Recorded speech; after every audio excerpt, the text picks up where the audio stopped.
حروف الجيل الرابع. حروف الجيل الرابع معلش اسم حضرتك ايه؟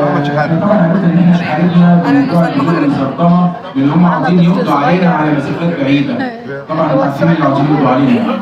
وطبعا قصه المخدرات هي تعتبر من احدث الحروب اللي انا بقولها دلوقتي عشان شبابنا. انا في حرب 73 مين انا درست بس شويه في علم النفس وقرات فيه شويه وحبيت الموضوع بس حبيت ان انا اعرف الجيش بتاعك من 20 سنه ربنا يخليك. لو واخد 20 سنه لو واخد 3 سنين سنتين، لو 22 سنه لو واخد سنه وهتعالي يبقى 21 سنه. في عز الشباب ربنا سبحانه وتعالى بيقول لك خلق الانسان من ضعف ثم قوه ثم ضعف.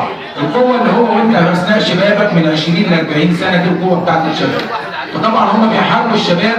مين المدمن؟ مفيش راجل كبير مدمن، المدمنين كلهم شباب.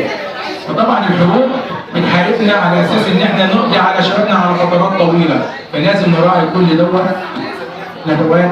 لازم نثقف الشباب لان الثقافه اساس الشعوب. مفيش ثقافه مفيش شعوب. شعوب هتبقى همجيه. الثقافه بتيجي من بعدها السلوكيات. اذا انا لو مثقف يبقى عندي سلوكيات، يبقى انا مش هتجي للاتجاه الخاطئ ده. يبقى احنا لازم نثقف شبابنا. والمبادرات ديت مبادرات جميله جدا، ويا ريت ما نقفش على مبادره ولا اثنين ولا ثلاثه. يا ريت باستمرار كل شهر حد يطلع يعمل مبادره عن الادمان، نوعي شبابنا، نوجه شبابنا ازاي الادمان ده بيدمر حياتنا بيدمر حياتكم. الانسان بيبقى مغير.